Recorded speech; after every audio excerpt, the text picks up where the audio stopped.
KTLA's John Fenolio following the developments live in the newsroom. John. Well, Micah, that's right. Hillary Clinton and Donald Trump have been embroiled in a bitter verbal battle all day long.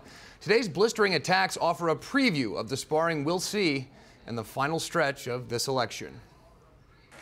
The results are in from Wednesday's National Security Forum, and the candidates for president are giving each other failing grades. The whole country saw how unfit she was at the town hall last night. Everything is a game.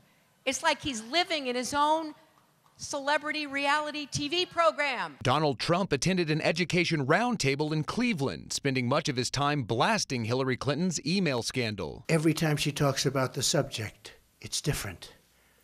She's got to get her act together. In North Carolina, Mrs. Clinton hammered Trump over his praise for Russian President Vladimir Putin, an autocrat accused of war crimes. The man has very strong control over a country. It is scary. It is dangerous. Mrs. Clinton also tearing into Trump over his remarks about Mr. Obama's handling of the U.S. military. I think under the leadership of Barack Obama and Hillary Clinton, the generals have been reduced to rubble. What would Ronald Reagan say about a Republican nominee who attacks America's generals and heaps praise on Russia's president? The current commander-in-chief piling on. I don't think the guy's qualified to be president of the United States. The GOP nominee taking aim at Clinton's record as Secretary of State. She refused to take accountability for her failed policies in the Middle East that have produced millions of refugees, unleashed horror of radical Islamic terrorism all over, and made us less safe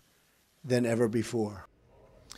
And as Clinton pounds Trump over his praise for Russian President Vladimir Putin, today, U.S. Defense Secretary Ash Carter took direct aim at the Russian president, warning Moscow to stay out of American elections.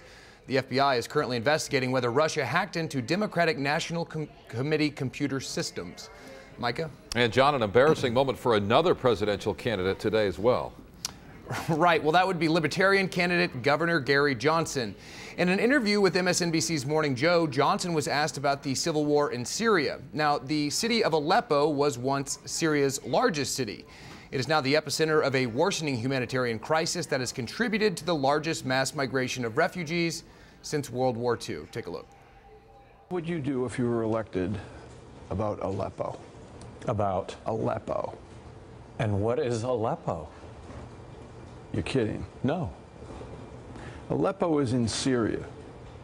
It's the epicenter of the refugee crisis. Okay, got it. Got it. Okay.